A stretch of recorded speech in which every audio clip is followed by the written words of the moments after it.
الراحمين رب ارحمهما كما ربياني صغيرا। আল্লাহ দীর্ঘ বিরতির পরে দ্বিতীয় অধিবেশনে আমরা মিলিত হয়েছি। মওলা আমাদেরকে সুস্বাস্থ্য দিয়ে আজকের এই উপস্থিতি আমাদের কবুল ফরমাও।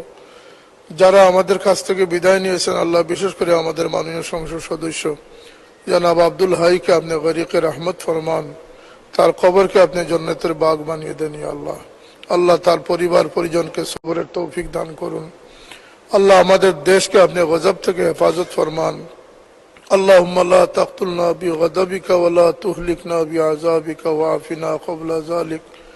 ইয়া আল্লাহ, গরমের প্রকোপ, আসমানি জমিনি বলিয়াত থেকে আমাদের জন্মভূমিকে আপনি হেফাজত ফরমান।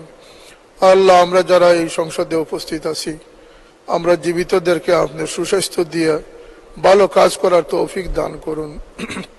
আল্লাহ যারা আমাদের মৃত্যুবরণ করেছেন তাদেরকে আপনি বেহেশত নসিব করেন। আল্লাহ এই সংসদের ভালো সিদ্ধান্ত নিয়ে দেশ জাতির কল্যাণকর সিদ্ধান্ত নিয়ে আমরা কাজ করার তৌফিক দান করুন। মাননীয় প্রধানমন্ত্রী সুস্বাস্থ্য দীর্ঘ হায়াত দান করুন।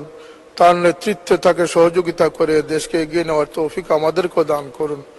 আল্লাহ আমাদের স্পিকার, ডেপুটি স্পিকার এবং সংসদের যারা দায়িত্বশীল আছেন সকলকে আপনি সুস্বাস্থ্য দীর্ঘ হায়াত দান করুন। সংসদ সদস্যদেরকে জাতির প্রত্যাশা পূরণে আল্লাহ এগিয়ে যাওয়ার তৌফিক দান করুন। আল্লাহ এই দেশের স্বাধীনতার স্থপতি বঙ্গবন্ধু মরহুম শেখ মুজিবুর রহমান এবং তার পরিবারের সদস্যবৃন্দ যারা নির্মমভাবে শহীদ হয়েছেন, আল্লাহ তাদের রুহের মাগফিরাত আমরা কামনা করছি, তাদেরকে জান্নাত নসিব করে দেন। ইয়া আল্লাহ, মুক্তিযুদ্ধে যারা শহীদ হয়েছেন তাদেরকে আপনি তাদের দরজা বুলন্দ করে দেন। আল্লাহ আমাদের দেশের উপরে আপনি রহমত নাজিল ফরমান, দেশ থেকে সমস্ত আপদ বিপদকে আপনি দূর করে নেন।